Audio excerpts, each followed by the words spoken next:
এই হলো তলাশ। আপনারা নমস্কার, গুড ইভিনিং, সবাইকে স্বাগত। It's a very important informative medical live অনুষ্ঠান আজকে আমরা করতে চলেছি। একজন বিশিষ্ট গাইনোকোলজিস্টকে পেয়েছি। সুতরাং আজকাল তো এত গাইনি প্রবলেম, আমি জানি মহিলারা ভীষণভাবে আপনারা ওয়েট করে থাকেন ভালো প্রোগ্রামের দিকে, আপনাদের নিজের কথাগুলো শেয়ার করতে চান আপনারা। তো লাইভে তো শর্ট, আপনারা জানেন একটু সময়টা শর্ট হয়ে যায় আমাদের জন্য। আমরা 25 মিনিটে যথাসাধ্য চেষ্টা করি আমাদের তরফ থেকেও প্রশ্ন রাখার আপনাদের হয়ে, আর আপনারাও আমাদের লাইভে কিন্তু ফোন করতেই পারবেন। তালাশে মেডিকেল লাইভ অনুষ্ঠান, এবং তিনি উপস্থিত আমাদের একজন বিশিষ্ট ডাক্তারবাবু এই অনুষ্ঠানে, সিনিয়র কনসালটেন্ট গাইনোকোলজিস্ট আর অ্যাডভান্সড ল্যাপ্রোস্কোপি এবং রোবোটিক সার্জন, তিনি স্পেশালাইজড এবং গাইনো অনকোলজিস্ট তিনি উপস্থিত ডক্টর রূপশ্রী দাশগুপ্ত। ম্যাডাম নমস্কার, স্বাগত আপনাকে। নমস্কার। খুব ভালো লাগছে ম্যাডাম আপনি এসেছেন। এটা একটা ইটস অ্যাওয়ারনেস প্রোগ্রাম, আর মানুষ কনসিয়াস হবেন এই ব্যাপারে। তো আমি প্রথমেই আপনার কাছে একটা প্রশ্ন রাখি যে what do you mean by gynae cancer? Gynae cancer টার্মটা আমরা শুনতে পাই ম্যাম, এটার সম্বন্ধে এটা ডেফিনেশনটা একটু বলুন। তো cancers can arise from different parts of the body, যেখান থেকেই ক্যান্সার আমাদের হতে পারে। Something which originates from the reproductive organs of the lady, তার মানে যেখান থেকে আমাদের ইউটারাস আছে, সার্ভিক্স, ওভারি, টিউবস, ভাজাইনা এবং ভালভা, এই এখান থেকে যদি ফিমেল অর্গানসেই তার মানে ক্যান্সার যদি এই রিপ্রোডাক্টিভ অর্গানস থেকে ক্যান্সারটা অরিজিনেট করে, অন্য কোথাও যেতেই পারে, কিন্তু ওখান থেকে বেরিয়ে যে অন্য জায়গা, ওটাকে আমরা গাইনি ক্যান্সার বলি। ডক্টর দাশগুপ্তা আছেন, ফোনেও কেউ এসে গেছেন, আমি একটু ফোনটা নেওয়া শুরু করে দিই, কারণ ফোনও নেবো, আমরা আমাদের আলোচনাটাও মানে চালাবো। এবং আপনারা কিন্তু ম্যামের ফোন নাম্বারটা টিভিতে দেখছেন, ওটা কিন্তু লিখে রাখবেন রেড বক্সে। We have given her personal number for appointment. যারা অ্যাপয়েন্টমেন্ট নিতে ইচ্ছুক তারা কিন্তু অবশ্যই নাম্বারে যোগাযোগ করতে পারবেন। পার্সোনাল রেড বক্সে নাম্বার দেওয়া আছে, প্রোভাইড করা আছে। হ্যালো, হ্যাঁ বলুন, কে আছেন? হ্যালো হ্যালো হ্যালো, নমস্কার, আমি দমদম থেকে নতুন ভৌমিক কথা বলছি। দমদম থেকে বলুন। হ্যাঁ, তো আমার বয়স হচ্ছে 40+। হ্যাঁ, আর আমার সমস্যা একটু যেটা দেখা দিয়েছে, হ্যাঁ, কয়েকটা পিরিয়ডের ক্ষেত্রে কয়েকবার একটুখানি ইরেগুলার পিরিয়ড হয়েছে কয়েকটা মাস। হওয়ার পর আমি একজন হোমিওপ্যাথিক ডাক্তারকে দেখিয়েছিলাম। তো উনি বললেন যে আপনি আল্ট্রাসোনোগ্রাফি একটা করান, লোয়ার আপার অ্যাবডোমিনেন্ট মানে হোল অ্যাবডোমিনেন্টেরই একটা আল্ট্রাসোনোগ্রাফি করান। তো করালাম, করাবার পর একটু মানে বা ওভারিতে নাকি একটু একটা ছোট সিস্ট মতন দেখা গেছে। আচ্ছা, ইউএসজি করেছে লেফট ওভারিতে সিস্ট। সিস্টের সাইজ, সিস্টের সাইজটা ম্যাম জিজ্ঞেস করছেন?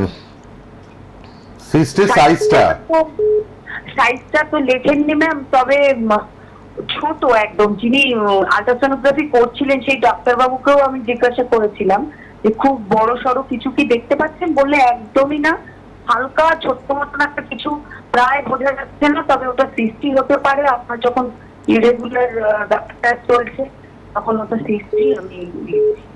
তো তারপরে রিপোর্টেও উনি তাই লিখলেন। এবার মাঝে মধ্যে আমার তল থেকে একটা পেইন হয়, বাদিকটা স্পেশালি মাঝে মধ্যে, খুব 2-3 মাস বাদে বাদে একটু পেইন হলো। এবার এটা কি সিস্টের থেকেই আসছে নাকি অন্য কোনো কারণ থেকে আসছে, বা কি করণীয় সেটাই জানতে চাইছেন, তাই তো ম্যামের কাছে? আমার এক্ষেত্রে আপনি যদি একটু গাইড করেন। সো আমি আগে একটা জিনিস বলতে চাই আপনাকে, ওভারি থেকে যে কটা সিস্ট বেরোয় সব কটা এরকম না যে ক্যান্সার, আর সব কটা এরকমও না যে এই সিস্টের জন্যই ব্যথা হচ্ছে। There is only one kind of cyst যেটা ওভারি থেকে বেরোয়, যেটা আমরা এন্ডোমেট্রিওটিক সিস্ট বলি, এবং সামটাইমস এন্ডোমেট্রিওটিক সিস্ট এর জন্য ব্যথা হয়, কিংবা যদি সিস্টটা প্রচণ্ড বড় হয়ে যায় তাহলে ব্যথা হয়। বাট আপনার যে ব্যথা হচ্ছে এবং আপনার পিরিয়ডটা ইরেগুলার হচ্ছে, এটার জন্য আমাদেরকে জরায়ুটাকেও দেখতে লাগবে, ইউট্রাসটাকেও দেখতে হবে, whether ইউট্রাসে কোনো অসুবিধে আছে কিনা। What does the ultrasound say about that? আচ্ছা, তার মানে পুরো ইউট্রাসটাকেও দেখতে হবে, কিন্তু জরায়ুটাকে দেখতে হবে। এবং যদি আমরা দেখি যে ওতে কোনো ফাইব্রয়েড আছে কিংবা আরেকটা কন্ডিশন আছে অ্যাডিনোমায়োসিস, ওটা সাধারণত আমরা একটা ট্রান্সভাজাইনাল আল্ট্রাসাউন্ড করে দেখতে পারি। আল্ট্রাসাউন্ড হোল অ্যাবডোমেনে জরায়ুটাকে আমরা ভালোভাবে দেখতে পারি না। তো আমার রিকোয়েস্ট ওনাকে একটা ট্রান্সভাজাইনাল আল্ট্রাসাউন্ড করে দেখালে খুব ভালো হয়। ঠিক, আরেকজন আছেন বোধহয়। হ্যালো, হ্যালো, হ্যাঁ বলুন। আমি কুচবিহার থেকে বলছি। হ্যাঁ আমি কুচবিহার থেকে বলছি। হ্যাঁ বলুন। আমি বললাম আমার মেয়ের ব্যাপারে দেখতাম। হ্যাঁ বলুন, মেয়ের কি সমস্যা বলুন। মেয়ের নাম ইটের। ওনার কি গাইনো প্রবলেম আছে বলতে পারেন, পুরুলিয়া থেকে যিনি ফোন করেছেন। হ্যালো, আপনারা একটু ভেবে চিন্তে প্রশ্নটা রাখুন প্লিজ, তাড়াতাড়ি করবেন, কারণ প্রচুর মানুষ ট্রাই করছেন, তো আমরা সবাইকে চান্স দিতে পারবো। তাহলে আপনার কোয়েশ্চেনটা মাথায় নিয়ে ম্যামকে ফোন করুন। ডক্টর রূপশ্রী দাশগুপ্তা আছেন এবং অবশ্যই কিন্তু গাইনি প্রবলেমগুলো নিয়ে আমরা আজকে আলোচনা করছি, এবং তিনি কিন্তু অ্যাডভান্স ল্যাপারোস্কোপি অবরেটিক সার্জন, গাইনো অঙ্ক সার্জন। সুতরাং যাদের এইসব ভয় আছে সেগুলো অ্যাওয়ারনেস তৈরি করার জন্য আমাদের এই সুন্দর প্রোগ্রাম ম্যামকে নিয়ে আসা। আপনারা কিন্তু আপনাদের সমস্যাগুলো শর্টে বলবেন, তাহলে আমরা আমাদের আলোচনাটাও এগিয়ে নিয়ে যেতে পারবো। পার্সোনাল নাম্বারটাও লিখে রাখুন 6291409310। এই নাম্বারে আপনারা কথা বলতে পারবেন। কে আছেন বলুন। হ্যালো, হ্যাঁ বলুন। হ্যাঁ, আমার প্রবলেমটা হচ্ছে আমার পিরিয়ডস এর ফার্স্ট ডেতে প্রচন্ড পেটে ব্যথা হয়। তো কি কারণে হচ্ছে যদি বলেন ডাক্তারবাবু। আপনার বয়স বয়স কত? কত? 22। আচ্ছা, প্রথম দুদিন পিরিয়ডসে ব্যথা হয় না পুরো পিরিয়ডটা ব্যথা করে যায়? না না, প্রথম ফার্স্ট ডেতে, সেকেন্ড দিন হয় না। সো ফার্স্ট ডে পিরিয়ডসের পেন হচ্ছে নর্মাল, ওটা আমরা প্রাইমারি ডিসমেনোরিয়া বলি। তার মানে যে আমাদের বডিতে কয়েকটা প্রোস্টাগ্ল্যান্ডিন রিলিজ হয় ডিউরিং দিস প্রসেস, তার ফলে এই ব্যথাটা হয়। এবং এটাকে নিয়ে কোনো ভয়ের ব্যাপার নেই। একটা পেন রিলিফের মেডিকেশন লাইক প্যারাসিটামল কিংবা একটা অ্যান্টি প্রোস্টাগ্ল্যান্ডিন মেডিকেশন যেটা আমরা দিই কমনলি, সেটা হচ্ছে মেফটাল স্প্যাজ। এই ওষুধগুলো খেলে খাবার পরে যখন পেনটা বেশি ব্যথা হয় তখন আপনি এটা নিতে পারেন, কোনো ভয়ের ব্যাপার নেই। ঠিক আছে, ডোন্ট ওয়ারি এট অল। এটা ম্যাম বললেন এটা কমন ব্যাপার, এটা নিয়ে অত চিন্তার ব্যাপার নেই। যদি পেনটা Thank you. অনেক দিন লাস্ট করে তাহলে আমরা দেখি কারণটা কি। আচ্ছা, হ্যাঁ ম্যাম, এবার আসি এন্ডোমেট্রিয়াল ইউট্রাইন ক্যান্সার। এটাও একটা কমন টার্ম আমরা শুনতে পাই, এই ব্যাপারে একটু বলুন। So endometrial cancer or uterine cancer মানে আমাদের জরায়ের ভেতরে যে লাইনিংটা আছে ওই লাইনিংয়ের মধ্যে ক্যান্সার। এবং এটা এখন ক্রমশ দেখা যাচ্ছে যে it is on the rise, because আমাদের লাইফস্টাইল ফ্যাক্টরগুলো যেটা আমরা দেখতে পাচ্ছি মানুষদের, ওটা প্রচণ্ড চেঞ্জ হয়েছে। এখন ওবেসিটি অর ইনক্রিজ বডি মাসটা খুব বেশি, এবং কোভিডের ফলে তার আগেও আমরা এক্সারসাইজ ঠিক করে খেতে পারি না, খুব জাঙ্ক ফুড খাই, ইন্ডালজেন্স স্মোকিং, অ্যালকোহল, এই সব জিনিস করে there is a direct link and risk factor. যাদের পলিসিস্টিক ওভারিয়ান ডিজিজ আছে তাদেরও রিস্ক ফ্যাক্টর থাকে যে ওনাদের এই ক্যান্সারটা হতে পারে। হাউএভার এটা আমাদের আর্লি এজে হয় না, এটা মিডল এজ 40+ এর ওপরে আমাদেরকে একটু সতর্ক থাকতে হবে। আচ্ছা, কশাস থাকতে হবে। But the good news about endometrial or uterine cancer is that এটা অনেক তাড়াতাড়ি ইয়ে করে, মানে ম্যানিফেস্ট করে। মানে ডিটেক্ট করাটা খুব easy, because abnormal uterine bleeding যদি কারোর 40+ এর ওপরে হয়, কিংবা আপনার মেনোপজের পরে যদি আবার ব্লিডিং দেখা যায়, হয়তো আপনি ভাবলেন যে না একটুখানি ব্লিডিং হচ্ছে, স্পটিং ঠিক হয়ে যাবে, না, মেনোপজ যদি হয়ে গেছে আর তারপরে ব্লিডিং হলো, গাইনি অনকোলজিস্টকে নিশ্চয়ই ইমিডিয়েটলি দেখালে কি হয়, আর্লি স্টেজে কিন্তু আমরা এটা ধরতে পারলে আমরা সার্জারি করে এবং তাড়াতাড়ি এটা কিওর আমরা করে নিতে পারি। কিওর রেটস আর হাই যদি আমরা আর্লি স্টেজে আমরা ধরতে পারি। ঠিক ম্যাম, আরেকজন আছেন কেউ ফোনে, একটু দেখে নি কে আছেন। হ্যালো, নমস্কার, ব্যারাকপুর থেকে বলছেন। ব্যারাকপুর থেকে বলুন। আমার মিসেসের ওভারিয়ানের সিস্ট ছিল, কিন্তু প্রেগন্যান্সি আসছে না। আচ্ছা, প্রেগন্যান্সি কেন আসছে না তার অনেকগুলো রিজন হতে পারে। ওভারিতে কি ধরনের সিস্ট সেটাও দেখতে লাগে। আমরা we need to know whether এটা পলিসিস্টিক ওভারিয়ান ডিজিজ কিংবা একটা সেপারেট সিস্ট ছিল, অ্যান্ড অলসো আমাদেরকে অন্য ফ্যাক্টরগুলো দেখতে হবে, both male and female factor, কেন বাচ্চা আসছে না। তো এটা আপনাকে এসে ওপিডিতে দেখা করলে আমরা এই পুরোটা দেখেই বলতে পারবো, একটা ডায়াগনোসিসে বলতে পারবো না ওভাবে। ঠিক, এটা কিন্তু একটু ক্রিটিক্যাল ব্যাপার, একটু দেখতে হবে আর কি, না দেখে না বুঝে হবে না। আপনি একটু ওপিডিতে আসুন। আর ম্যাডাম তো অ্যাটাচড আছেন Apollo multi speciality hospital Kolkata, senior, তিনি কিন্তু consultant gynaecologist, gynae surgeon, advanced laparoscopy and robotic surgeon ma'am. এবং আপনারা কন্ট্যাক্ট নাম্বারটাও রেখে দেবেন সবাই, স্ক্রিনশট বা ফটো নিয়ে নিন একটা টিভি থেকে। আমাদের ফেসবুক ইউটিউবেও লাইভ হচ্ছে, আপনারা কিন্তু অবশ্যই সেখানেও দেখতে পাচ্ছেন এবং পরে প্রোগ্রামটা থেকেও যাবে ফেসবুকেও আর ইউটিউবেও। কন্ট্যাক্ট নাম্বারটা লিখে রাখবেন সবাই। কে আছেন বলুন এবার। হ্যালো, হ্যাঁ আমি বলছি গোবরডাঙ্গা থেকে। হ্যাঁ বলুন। আমার নাতনি হ্যাঁ। মাস দেড়েক সিজারের বাচ্চা হয়েছে। আচ্ছা হ্যাঁ। আচ্ছা, বর্ধমান নার্সিং হোমে কিশোরগঞ্জে। ঠিক আছে। তো হঠাৎই দেখা যাচ্ছে তার পাইলস হয়ে গেছে। সিজার হওয়ার পর পাইলস দেখা গেছে, হ্যাঁ পাইলস হয়েছে। আচ্ছা, তো এখন জানতে চাইছেন কি করণীয়? হ্যাঁ সো পাইলস প্রেগন্যান্সিতে কমন, আচ্ছা, এটা কিন্তু কমন ম্যাডাম বললেন। আর প্রেগন্যান্সি আর ডেলিভারি স্যার নিশ্চয়ই ওনার অবস্টেটিশিয়ান বলেছেন ওনাকে। হ্যাঁ। আর ডেলিভারির পরে আমরা 6 আপনি শুনুন, টিভিতে শুনুন মন দিয়ে। ডেলিভারির আচ্ছা, পরে ঠিক আছে। আমরা 6 সপ্তাহ অবধি আমরা পাইলসের কোনো ট্রিটমেন্ট করতে লাগে না। ইউ আচ্ছা। Wait for 6 weeks after delivery and again assess.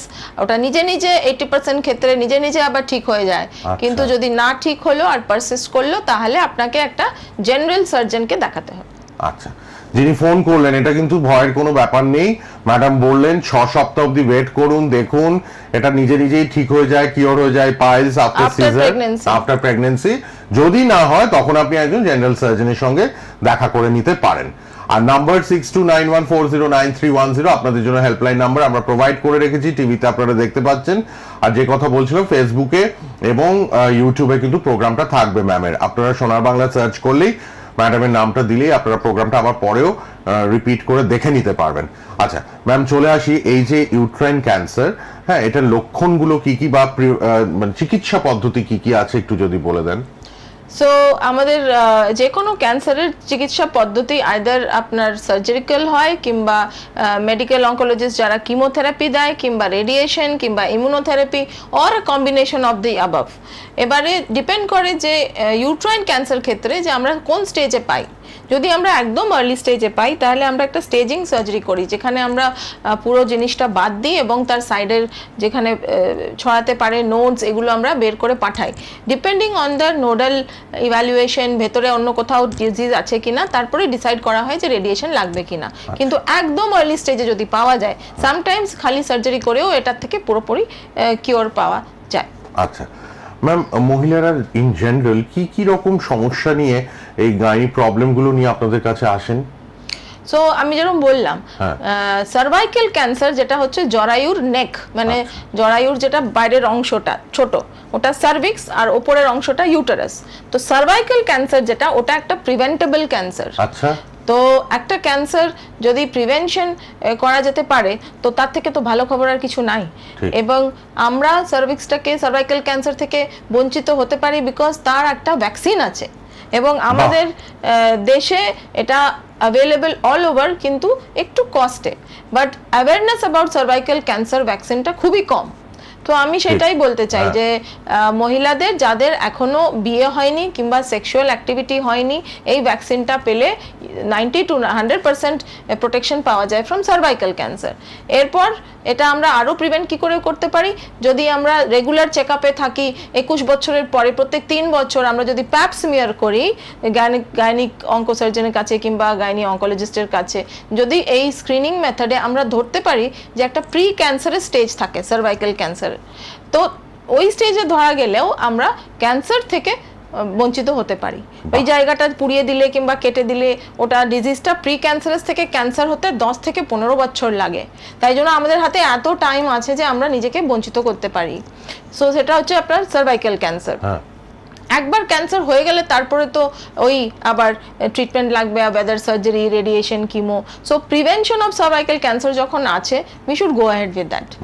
Second হচ্ছে আমি আপনাকে বললাম এন্ডোমেট্রিয়াল ক্যান্সারের লক্ষণ বললাম। আর সার্ভাইকাল ক্যান্সারের যে প্রি ক্যান্সারের স্টেজটা ওটা না কোনো সিমটম সেরকম দেখা যায় না, লোকেরা বুঝতে পারে না। তো তাই জন্য ওরা ভ্যাকসিনটা নেওয়া উচিত এবং এই প্যাপ স্মিয়ারটা রেগুলারলি করা উচিত।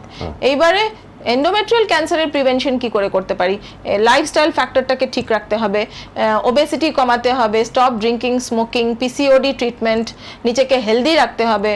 এবারে যদি আমাদের অ্যাবনর্মাল ইউট্রাইন ব্লিডিং কিছু হলো 40 বছরের পরে, দেন অ্যাবনর্মাল ইউট্রাইন ব্লিডিং মানে যেটা আমাদের নির্ধারিত রিদমিক্যালি ব্লিডিং হয় সেরকম না হয়, যদি অনেকবার হলো কিংবা ব্লিডিং অনেক বেশি হচ্ছে after 40 years of age or মেনোপজের পরে ব্লিডিং হলো, তাহলে আমরা আবার গাইনি অনকোলজিস্টের কাছে গেলে ওরা চিকিৎসা করে তাহলে আর্লি ডিটেকশন হলে আর্লি ট্রিটমেন্ট পাওয়া যায়। আমরা বলছিলাম যে any abnormal bleeding is cancer, না, every abnormal bleeding is not cancer. We need to know uterus A fibroid আছে, adenomyosis আছে, there are many causes which are non cancerous যেটার জন্য abnormal bleeding হতে পারে, বাট আমাদেরকে রুল আউট করতে হয় যে কোনো কিছু ডেঞ্জারাস জিনিস এখানে আর হয়নি। এই coming to ovarian cancer, ovarian একটা ফোন নিয়ে নেব, নিয়ে আবার আমরা আলোচনায় আসছি। হ্যালো, হ্যাঁ বলুন। ম্যাডাম ভ্যাকসিনের কথা বললো, আমার মেয়ের বয়স 21 বছর, এই 21 বছরের মেয়েকে কি ভ্যাকসিন দেওয়া যেতে পারে? Yes, of course, very good. Cervical cancer vaccine একদম দিতে পারেন। বাচ্চা বয়সে দেওয়া যেতেই পারে। ওনাকে 3টে ডোজ, 15 বছর অবধি 2টো ডোজ, আর 15 থেকে পরে 15 পরে আপ টু 45 ইয়ার্স দেওয়া যেতে পারে, কিন্তু বিয়ের আগে কিংবা সেক্সুয়াল অ্যাক্টিভিটির আগে দিলে প্রোটেকশনটা অনেক বেশি, কারণ তখন ভাইরাসের এক্সপোজার হয়নি, so that time the protection is almost up to 99%। তাই জন্য আপনি নিশ্চয়ই 3টে ডোজ দিতে পারেন, 0, 2 আর 6 মান্থে দিতে পারেন। বাহ, 15 বছর অবধি 2টো আর 21 বছর যেহেতু বলেন 15 পরে 21 বললেন, হ্যাঁ 3টে। অবশ্যই এই অ্যাওয়ারনেস কনসিয়াসনেসটা খুব দরকার, কিন্তু মেয়েরা এগিয়ে আসুন। অবশ্যই আগে থেকে কি করে প্রিভেন্ট করা যায় ম্যাম কিন্তু কি সুন্দরভাবে বুঝিয়ে বললেন। হ্যাঁ ম্যাম, আবার কন্টিনিউয়েশন করি আমরা। তো আমি বললাম যে রিপ্রোডাক্টিভ ক্যান্সারস, একটা বললাম ফার্স্ট আমি endometrial or uterine cancer, second বললাম সার্ভাইকাল ক্যান্সার আর vaccine, third coming to ovarian cancer. Ovary মানে আমাদের ডিম্বাশয়, যেখান থেকে আমাদের ওভুলেশন হয়, ডিম বের হয়।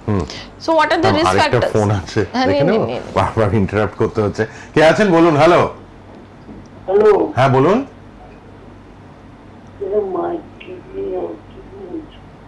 কি হয়েছে বলুন? না, আমরা গাইনোর সমস্যা নিয়ে কথা বলছি। আচ্ছা, মায়ের ব্যাপারে। হ্যাঁ, মায়ের কি সমস্যা বলুন, ম্যাডাম আছেন তো লাইভে? কিডনি তো ম্যাম এখন আলোচনা করবেন না, আমরা অঙ্ক মানে ক্যান্সার নিয়ে করছি, গাইনি ক্যান্সার নিয়ে বলছি, গাইনি ক্যান্সার নিয়ে আলোচনা করছি, লেডিজদের যেটা, হ্যাঁ ফিমেল ডিজিজ নিয়ে। ঠিক আছে, এই প্রসঙ্গে কিছু জানার আছে? বলুন, তাড়াতাড়ি বলুন।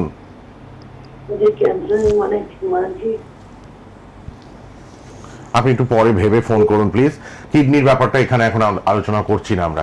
হ্যাঁ ম্যাম, চলে আসুন। তো আমি ওভারিয়ান ক্যান্সারের কথা বলছিলাম। তো ডিম্বাশয় থেকে যে ক্যান্সারটা আসে সেটাকে আমরা ওভারিয়ান ক্যান্সার বলি। তো ওভারিয়ান ক্যান্সারটা আমরা সাইলেন্ট কিলারও বলি, বিকজ এটা প্রকাশ পায় না, সাধারণত লোকেরা বুঝতে পারে না। বাই দ্য টাইম ওরা বোঝে ওটা স্টেজ 3 হয়ে যায়, তখন পেটে অলরেডি জল জমে গেছে, পেশেন্ট এসে বলে যে আমার পেটটা ফুলে গেছে, জল জমে গেছে, তখন আমরা দেখি স্টেজ 3 হয়ে গেছে। বাট ওভারিয়ান ক্যান্সার আমরা কি করে সতর্ক থাকতে পারি? ওই আবার বললাম, ওবেসিটি ইজ লিঙ্কড, ওবেসিটি মানে increase weight is linked to ovarian cancer also. হ্যাঁ, তারপরে একটা জেনেটিক ব্যাপার আছে, যাদের বাড়িতে ব্রেস্ট কিংবা ওভারিয়ান ক্যান্সারের হিস্ট্রি আছে তাদেরকে আরও সতর্ক হয়ে থাকা উচিত, রেগুলার ইয়ারলি ওয়ান্স চেকআপে থাকতে লাগে। এবং যদি ওনার লাগে যে ওভারিয়ানের ক্যান্সারের সিমটম মানে খুব কম সিমটম থাকে, বাট এটা প্রেজেন্ট করে গ্যাস্ট্রাইটিসের সিমটম নিয়ে, যেরকম খিদে পাচ্ছে না, হ্যাঁ ব্লোটিং সেন্সেশন হচ্ছে, কিছু খেতে গেলেই লাগছে যে পেটটা ভরে গেল, হ্যাঁ, আর আমরা এগুলো ভাবলে কি ভাবি যে আমাদের গ্যাস হয়েছে। তো ম্যাক্সিমাম ওভারিয়ান ক্যান্সার অ্যাকচুয়ালি কিন্তু গ্যাস্ট্রো ডিপার্টমেন্টে যায়, ওখান থেকে ডায়াগনোজ হয় যে না না এটা তো গ্যাস্ট্রাইটিস না, এটা ওভারিয়ান ক্যান্সার। তো এই সিমটমগুলো থাকলে তাহলে, আর ওভারিয়ান ক্যান্সারের প্রবলেম হচ্ছে যে এটা পেটের ভেতরে খুব তাড়াতাড়ি ছড়ায়। আচ্ছা, ছড়ালে বেশি তাড়াতাড়ি ছড়িয়ে গেলে তারপরে কিওর রেটটা কমে যায়। তাই জন্য পেশেন্টকে they have to be really aware that এই সিমটমগুলো হচ্ছে, যদি গ্যাসের কোনো সিমটম হয় তবুও একবার গাইনিককে দেখিয়ে দেওয়া উচিত। এগুলো কখনো ডিলে করবেন না, ছোটখাটো ব্যাপার থাকতেই আপনারা আগে ডক্টরকে কনসাল্ট করুন, স্পেশালাইজড ডক্টরকে কনসাল্ট করে দেখুন, মানে বৃহৎ আকারে যাতে না হয়। এই যে ম্যাডাম বলেন ছড়িয়ে পড়ে তাড়াতাড়ি, এই স্টেজে যাওয়ার আগেই যখনই কিছু ফিল করছেন অ্যাবনর্মালিটি তখনই কিন্তু ছুটে ডক্টরের কাছে যান। আচ্ছা ম্যাডাম, আপনি তো ল্যাপ্রোস্কোপি সার্জারি নিয়ে একটু বলবেন নিশ্চয়ই, এটার সাকসেস রেট, এটা কত এখন পেশেন্টরা কিভাবে কি কিওর হচ্ছে দ্বারা একটু বলুন। সো আমরা ইনিশিয়ালি ট্র্যাডিশনালি ক্যান্সারের জন্য সব ওপেন সার্জারি করতাম, আচ্ছা, পেট হ্যাঁ, আগে খুলে তো কেটে সেটাই। সবই করতাম, হ্যাঁ, এখনো করি। এইবারে তারপরে আসলো আমাদের মিনিমাল অ্যাক্সেস সার্জারি, মিনিমাল মানে ল্যাপ্রোস্কোপিক সার্জারি। তো ল্যাপ্রোস্কোপিক সার্জারি সবকটা সার্জারি কিংবা সবকটা ক্যান্সার সার্জারি তো করা অ্যালাউড নেই। যে কটা অ্যালাউড আছে সেটা হচ্ছে আর্লি স্টেজে যদি ওভারিয়ান ক্যান্সার হলো, হ্যাঁ, ইউটেরাইন ক্যান্সার হলো, কিন্তু লেট স্টেজ ওভারিয়ান ক্যান্সার এবং সার্ভাইকাল ক্যান্সার দেখা দিয়েছে যে ওপেন সার্জারি করা উচিত। এবং ল্যাব থেকে আরও উন্নত এটা আরেকটা এসছে হচ্ছে রোবোটিক অ্যাসিস্টেড ল্যাপ্রোস্কোপিক সার্জারি, যেটা আমরা অ্যাপোলোতে আমাদের সবচেয়ে ভালো রোবট আছে ডাভিঞ্চি এক্সআই সিস্টেম। এটা হচ্ছে মানে পুরো দেশের সেরা অন্যতম রোবোটিক সিস্টেম। তো রোবোটিক অ্যাসিস্টেড ল্যাপ্রোস্কোপিক সার্জারিতেও এন্ডোমেট্রিয়াল ক্যান্সার কিংবা ইউট্রাইন ক্যান্সারের এভিডেন্স প্রুভেন আছে যে স্পেশালি যাদের ওজনটা অনেক বেশি তাদের পেট কাটলে অনেকটা সাইড এফেক্ট হতে পারে। পুরো পেট কেটে ওটি করলে ইনফেকশন রেট, তারপরে ওবেসিটির জন্য পোস্ট অফ রিকভারিটা ডিলে হয়। এই ক্ষেত্রে দেখা গেছে যে এই ইউট্রাইন ক্যান্সারটা খুব সূক্ষ্মভাবে আর খুব মিনিমাল অ্যাক্সেস ওয়েতে evidence proven that outcomes are better. হ্যাঁ, ওভারিয়ান ক্যান্সার আর্লি স্টেজে আমরা ল্যাপ্রোস্কোপি কিংবা রোবোটিক অ্যাসিস্টেড করতে পারি, কিন্তু ওভারিয়ান ক্যান্সার যদি লেট স্টেজ হয়ে গেল তাহলে তখন ওপেন করতে লাগে। এবং সার্ভাইকাল ক্যান্সারও ওই রকমই এখন বলে যে স্টাডিজে, আগে বলতো ল্যাপে খুব ভালো, কিন্তু কয়েক স্টাডিজ এরকম এসছে যে বলে যে ল্যাপ্রোস্কোপিতে করা উচিত নয়। তো আমরা তাহলে ওখানে এখন ওপেন কিংবা রোবোটিক এখন দেখা যাচ্ছে যে ওটাতে খুব ভালো করছে। আরও এভিডেন্স আসবে, আমরা তো সব মেডিকেল এভিডেন্সের উপর ডিপেন্ড করি। তো এইটাও আমরা রোবোটিকে অনেক সেন্টারে বাইরে বিদেশেও সবাই রোবোটিকে করছে, তো ওটাও শুরু হয়েছে এখন করা। সাকসেস রেট, কিউর রেট নিশ্চয়ই অনেক hi ma'am. Success rate, cure rate is always high in cancer when it is detected in early stage. Early stage. That is the key point. Early stage খুব তাড়াতাড়ি, কিংবা যদি আমি সার্ভাইকাল ক্যান্সারটা প্রিভেন্ট করতে পারলাম vaccine নিয়ে, প্যাপ স্মিয়ার রেগুলারলি করে, যদি আমরা prevention is always better than cure, right? Ma'am আর 2 মিনিট আছে, মহিলাদের আপনি কি বলবেন, মানে একটু কোনো গাইডলাইন্স, কোনো লাইফস্টাইলের ব্যাপারে একটু। So of course all cancers are not preventable, সব ক্যান্সার তো আমরা প্রিভেন্ট করতে পারি না, বাট কয়েকটা মডিফায়েবল রিস্ক ফ্যাক্টর আছে, কয়েকটা নন মডিফায়েবল রিস্ক ফ্যাক্টর আছে। নন মডিফায়েবল রিস্ক ফ্যাক্টর হচ্ছে জেনেটিক, যদি কারোর বাড়িতে আছে সেগুলো তো আমরা মডিফাই করতে পারছি না, কিন্তু সেটা তো নন মডিফায়েবল। কিন্তু যেগুলো মডিফাই করতে পারি, এবং যেটা দেখা গিয়েছে যেরকম lung cancer is associated with cigarette smoking, similarly আমাদের gynae cancer is also associated, দেখা গেছে অ্যাসোসিয়েশন আছে। ওবেসিটি আর ওয়েট বেশি থাকলে ওভারিয়ান ক্যান্সার হতে পারে, এন্ডোমেট্রিয়াল ক্যান্সার হতে পারে, ব্রেস্ট ক্যান্সার হতে পারে। সো এই জিনিসগুলো অ্যাভয়েড করা, healthy lifestyle, exercise, daily fruit and vegetables in the diet, oily food avoid করা, ঠিক টাইমে ঘুমানো, ঠিক টাইমে ওঠা, হ্যাঁ, optimise weight, avoid cigarette smoking and alcohol. এই জিনিসগুলো করলে অনেকটা আমরা বঞ্চিত হতে পারি। হ্যালো, হ্যাঁ বলুন, কে আছেন? হ্যালো, আমি আগরপাড়া থেকে বলছি। হ্যাঁ বলুন, কি প্রবলেম বলুন। নমস্কার ম্যাডাম। নমস্কার। আমার এই জুনের 3 তারিখে ওভারি টিউমার আর ওভারি বাদ গেছে। হ্যাঁ, আচ্ছা, এখন কোনো করণীয় কিসের ভয়? ওভারি বাদ গেছে, তারপর পিরিয়ড আর হচ্ছে না, তাই তো? না না না, বয়স কত আমার বয়স আপনারা ফোনে একটু নেটওয়ার্ক প্রবলেম হচ্ছে। কি করণীয়, মানে ভয় আর কোনো ভয় কাটছে তো? বয়সটা বলুন ম্যাডামকে একটু। 47। আচ্ছা, ওভারি বাদ হয়ে গেছে, তারপর আপনার পিরিয়ডটা এখন বন্ধ, এটাই প্রবলেম, তাই তো? এটাই জানতে চাইছেন? দুটো ওভারি বাদ গেছে না একটা ওভারি বাদ গেছে? আপনার কি দুটো ওভারি বাদ দিয়েছে? হ্যাঁ হ্যাঁ, সবই বাদ গেছে আমার। তো সবই বাদ গেছে মানে যদি, uterus তাহলে বাদ বায়োপসি গেছে। রিপোর্টটা আমার লাগবে। বায়োপসিতে যদি বলেছে যে কোনো অসুবিধা নেই, তাহলে কোনো অসুবিধা নেই। বায়োপসি রিপোর্ট করেছেন, পেয়েছেন তো হাতে? হ্যালো, হ্যাঁ, আপনি টিভিতে শুনবেন না প্লিজ, ফোনে শুনুন। করেছেন, তাতে কোনো খারাপ কিছু আসেনি তো? না না, খারাপ কিছু আসেনি। মানে এখন কি করণীয়, মানে বিশ্রামে? আচ্ছা আচ্ছা, আপনি কিভাবে এখন থাকতে চাই, মানে থাকবেন আর কি, সেটা ম্যাডামের কাছে একটা গাইডলাইন চাইছেন। ঠিক আছে ঠিক আছে, শুনুন। 47 ইয়ার্স ম্যাম, দুটো ওভারি বাদ গেছে, বলছি যেহেতু আমি এখন কিভাবে আপনার থাকবো? একটু মেনোপজাল সিমটম কি কিছু দেখা যাচ্ছে? আপনার কি কোনো হট ফ্ল্যাশেস হচ্ছে, পিঠে ব্যথা হচ্ছে, হাঁটু ব্যথা হচ্ছে, কোনো অসুবিধে হচ্ছে আপনার? মুড সুইংস হচ্ছে, এগুলো কিছু হচ্ছে? উনি না টিভিতে হ্যাঁ, হ্যাঁ, হ্যাঁ, এগুলো ব্যথা হচ্ছে? হচ্ছে।